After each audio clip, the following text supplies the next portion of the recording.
राजस्थान के उदयपुर में बवाल मचा हुआ है। पुलिस प्रशासन ने धारा 144 लगाई हुई है।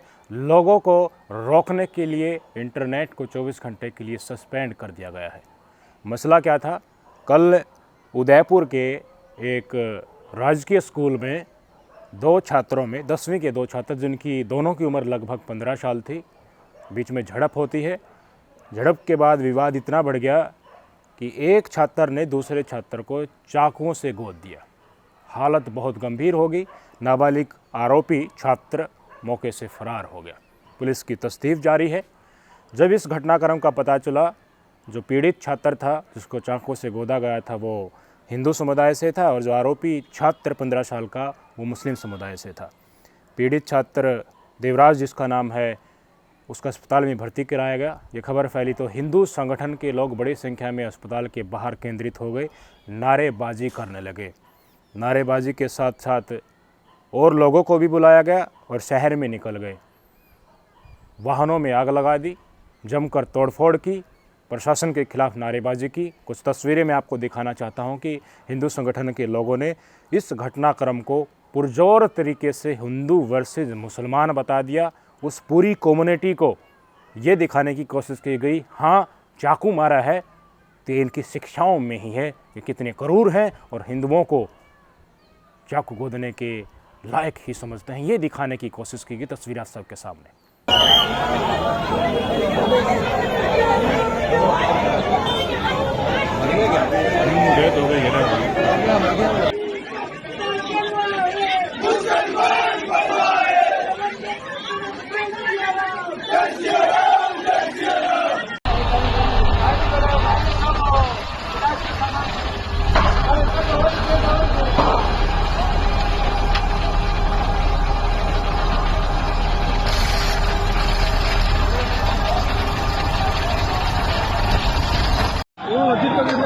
वो तो खोल दिया, मस्जिद खोल दी।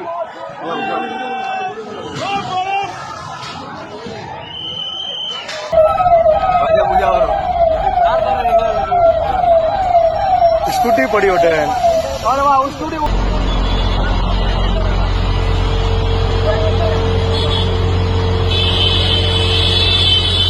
पुलिस खड़ी हुई है और उनके सामने ही क्या क्या नारे लगाए जा रहे हैं। नीम का पत्ता कड़वा है, मुसलमान डैश डैश डैश डैश। आप समझ सकते हैं वो नारे क्या होंगे। जब ये घटनाक्रम सामने आया तो सोशल मीडिया पर लोगों ने किस तरीके से इसको परोसा पता है, जो हर समय हमें हिंदुत्व का पाठ पढ़ाते रहते।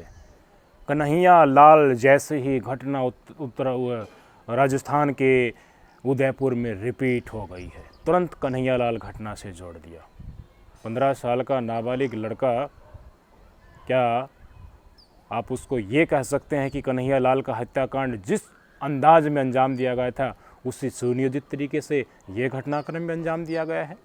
पहले तो मैं ये कहना चाहूँगा कि जिस आरोपी छात्र ने इस घटनाक्रम को अंजाम दिया है उसकी जांच बहुत अच्छी तरीके से होनी चाहिए। हम जो घर में व्यवहार अपनाते हैं वो हमारे बच्चे सीखते हैं। वो बच्चा चाकू मार क्या सकता है, कैसे मार सकता है, इसकी स्टडी होनी चाहिए और जनता के सामने आने चाहिए। वो क्या टीवी सीरियल से ये सीखता था, या फिर घर में उनका माहौल ऐसा था कि उसने तनिक भी गुरेज नहीं किया चाकू मारने में? ये चीज़ें स्पष्ट तौर पर हमारे देश की जनता के सामने आनी चाहिए। ये एक पहलू है। दूसरे पहलू के उपराज ये कन्हैया लाल हत्याकांड से इसको जोड़ दिया गया तो हिंदू संगठन आ गई मैदान में। पुलिस उफ नहीं कर पा रही है, नारेबाजी की जा रही है। छात्र की हालत क्रिटिकल थी, अब धीरे धीरे उसमें सुधार हो रहा है। पुलिस प्रशासन ने धारा 144 लगाकर पूरा इलाका छावनी में तब्दील कर दिया है। इसके बाद क्या हुआ? इसके बाद का घटनाक्रम देखने योग्य है। जब मामला उठ गया, पूरे समाज को साथ में ले लिया गया, मुद्दा गर्म कर दिया गया, हिंदू वर्सेस मुसलमान बना दिया गया, तो भाई साहब बुलडोज़र पहुंच गया राजस्थान सरकार का। वन विभाग की टीम ने और नगर निगम की टीम ने आज सुबह जो घर था मुस्लिम समुदाय के आरोपी छात्र के पिता का, वहाँ पर नोटिस चस्पा कर दिया और आज 2 JCB से उसको तोड़ भी दिया। 3 दिन का समय दिया गया था नोटिस चस्पा करके, लेकिन आज ही घर खाली कराकर उस घर को तोड़ दिया गया।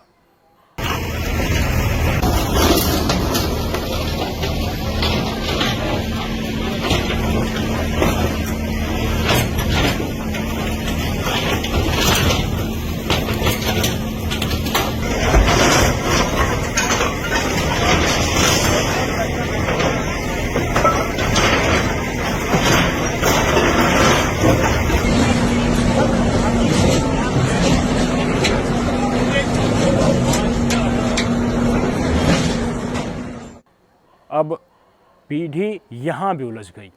क्या उलझ गई पता है? जिस घर को तोड़ा गया वो घर आरोपी छात्र के पिता का नहीं था, वो किराए पर पूरा परिवार यहाँ पर रह रहा था, किराए पर रह रहा था और उसको तोड़ दिया गया। क्या संदेश गया? क्या दिखाना चाहते हैं? बुलडोज़र का तेल और इतना धुआं एकदम से निकला है कि धड़धड़ा कर उस बिल्डिंग को तोड़ दिया गया। कोई मुसलमानों को किराए पर घर भी देगा तो वो घर भी टूटेगा। मुझे बताइए ना, संदेश क्या है? हिंसा की घटनाओं से ये तमाम इनके ज़ॉम्बीज जो समाज में बैठे हुए हैं, जो अलग अलग संगठन का तमगा अपने माथे के ऊपर चिपकाए हैं, वो सड़कों के ऊपर निकलते हैं, नारेबाजी करते हैं, हेट स्पीच देते हैं, आम हिंदुओं को अपने साथ लाते हैं, पूरे समाज में भय का माहौल पैदा करते हैं। उसके बाद सरकार का बुलडोज़र पहुंच जाता है, नारे लगते हैं कि सरकार ने, देखिए बीजेपी की सरकार है तो मुसलमानों को टाइट कर दिया, सिक्योर कर दिया। यही लगा होगा ना, उदयपुर में भी यही लगा होगा। और आगामी चुनाव में वहाँ के लोग इसी धर्म की पट्टी के ऊपर बंध गए होंगे तो भाजपा के पक्ष में मतदान भी हो जाएगा। लेकिन क्या इस देश में न्यायपालिका नहीं है? अदालतों के ऊपर ताले लग गए हैं। अब तुम ही जज बन गए और तुम ही पुलिस बन गए और तुम ही ऑर्डर दोगे।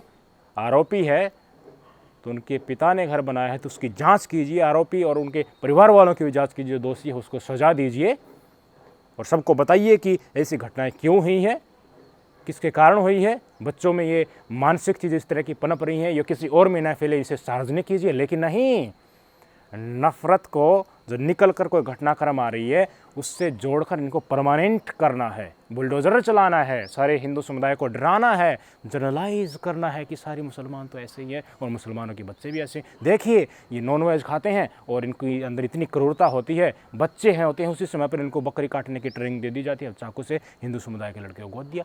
यही आपको दिखाना होता है। मुझे बताइए, ऐसा ही घटनाक्रम उत्तराखंड में हुआ। भारतीय जनता पार्टी की सरकार है, पुष्कर धामी जी की, पता होगा ना आपको क्या हुआ। इस शख्स को देख लीजिए आपके स्क्रीन के ऊपर, धर्मेंद्र नाम का शख्स है। किस समुदाय से होगा मुझे बताने की ज़रूरत नहीं है। इनको गिरफ्तार किया गया है, क्यों? मुस्लिम समुदाय की एक नर्स, जिसका नाम अभी मैं आपको बता देता हूँ, तस्लीम जहाँ ड्यूटी से लौट रही थी। इस व्यक्ति ने उसको पकड़ा, उसका बलात्कार किया और उसका सिर सड़क पर पटक कर फोड़ दिया, वो मर गई। और भाई साहब, आज इतने 9 दिन बाद उनका शव मिला है। इस आरोपी को उत्तर प्रदेश के बरेली से उत्तराखंड पुलिस ने गिरफ्तार कर लिया है। हमें कहीं बुलडोज़र नहीं दिखा, हमें कहीं नोटिस चस्पा हुआ नहीं दिखा, हमें यहाँ पर हिंदू मुसलमान का कोई एंगल भी नहीं दिखा। आरोपी है, पीड़ित पीड़ित है। लेकिन वहीं भारतीय जनता पार्टी की सरकार, कोई हिंदू संगठन मैदान में आया क्या?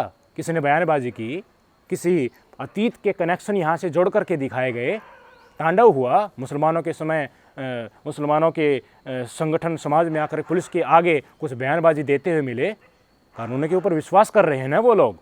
लेकिन नहीं, यहीं बीजेपी की सरकार उत्तराखंड में और वहीं बीजेपी की राजस्थान में फ़र्क देख लीजिए।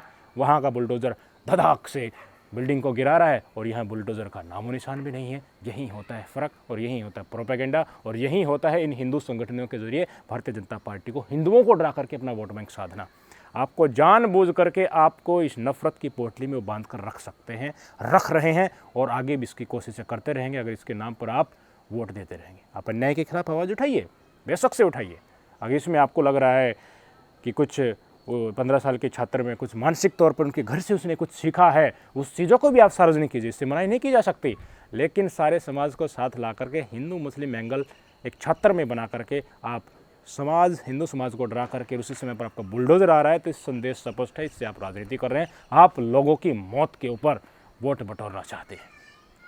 एक खबर आज बहुत ट्रेंडिंग चल रही है, आपको नफ़रत के इस बाज़ार में वो डुबे रखना चाहते हैं और पूंजीपतियों को इस देश के सारे संसाधन सौंपना चाहते हैं। ये एडवर्टाइजमेंट देख लीजिए, यूपीएससी के द्वारा जारी की गई है। 40 से 45 पोस्ट भरी जाएंगी सेक्रेटरी, ज्वाइंट सेक्रेटरी लेवल की। अलग अलग विभाग होते हैं, कोई इलेक्ट्रॉनिक मिनिस्ट्री है, कोई एग्रीकल्चर मिनिस्ट्री है, हर विभाग है ना, उनकी सेक्रेटरी, ज्वाइंट सेक्रेटरी, ऊपर वाले जो पद होते हैं उनको भरा जाएगा। कैसे? लैटरल एंट्री से। कौन होंगे? जो कॉरपोरेट जगत में खाकी चड्ढी वाले इनके लोग बैठे हुए हैं, उनको भरा जाएगा। कोई आरक्षण का प्रावधान नहीं है। यहीं तो राहुल गांधी कहते हैं कि आपका नफ़रत की तरफ ध्यान और आपकी कैंची चलाई जा रही है, चाहे वो आपकी जेब पर चले या फिर आपके आरक्षण पर चले। और ये संविधान की किताब को चूम रहे थे, माथे से लगा रहे थे मोदी जी, आज कहाँ हैं आप? जब आरक्षण इस पोस्ट में होता जिसमें आज आप लेटरल एंट्री निकाल रहे हैं, आप कह रहे हैं कि लोगों को ज्ञान होगा उस फील्ड का, हम उनको ये नौकरी देंगे, लेकिन पता है वो ज्ञान किनको है। आप अपने चहेते लोगों को इन कुर्सियों के ऊपर बैठाएंगे और पूंजीपति को खुली छूट देंगे। और मेरे हिंदू भाइयों, जो आज आप हिंदू मुस्लिम के इन हिंदू संगठनों के नफरत के बाजार में सड़क के ऊपर उतर आए हो, आपके बच्चे पढ़ लिख कर अगर आईएएस भी बन गए, बड़ी नौकरी की बात कर रहा हूँ, छोटी भूल जाइए, आईएएस भी बन गए, तो इन चड्डी गैंग वाले जो सेक्रेटरी, ज्वाइंट सेक्रेटरी बने हुए हैं, उनकी गुलामी करेंगे। आपका बेटा आईएएस बन करके कई साल मेहनत करके ये ऊपर वाले पद के ऊपर जो ज्वाइंट सेक्रेटरी उनको बनना चाहिए था, वो नहीं बनेगा। कौन बनेगा? खाकी चड्डी वाले, इन्हीं हिंदू संगठनों से निकलकर ऊपर गए हुए लोग। क्या चल रहा है, समझ में आया? आप खून पसीने से अब पैसा कमाएंगे, रोजी रोटी कमाएंगे, आपके बच्चों को पढ़ाएंगे, कठिन मेहनत करेंगे, और वो ऊपर वाला पद भी नहीं पाएगा। और जो नफ़रत के नाम पर दुकान चला रहा है, आपको ही घुमा फिरा करके हिंदू मुस्लिम में फंसा करके आपके वोट ले रहा है, वो भाई साहब नफ़रत के बाज़ार से सेक्रेटरी और ज्वाइंट सेक्रेटरी बनेगा। आरक्षण नहीं मिलेगा। अगर आरक्षण होता तो इनमें से 45 में से 30-32 पोस्टें हमारे SC ST OBC और जो अपने हमारे जनरल गरीब तबके की EWS के लोग हैं उनको मिलता ना। 10% लोगों को या उससे भी कम लोगों को इस देश की 90% जनता का हक दिया जा रहा है, और उस 10% में ये सत्ताधीश डिसाइड करते हैं कि इनको सेलेक्ट किया जाएगा। यही जातीय जनगणना की बात राहुल गांधी करते हैं। वो हर बार आपको कहते हैं कि आपका ध्यान नफरत की तरफ है और आपके साथ खिलवाड़ हो रहा है, आपकी आज़ादी और अधिकारों को कुचला जा रहा है। समझिए मेरे भाई, हिंदू मुस्लिम से निकलिए।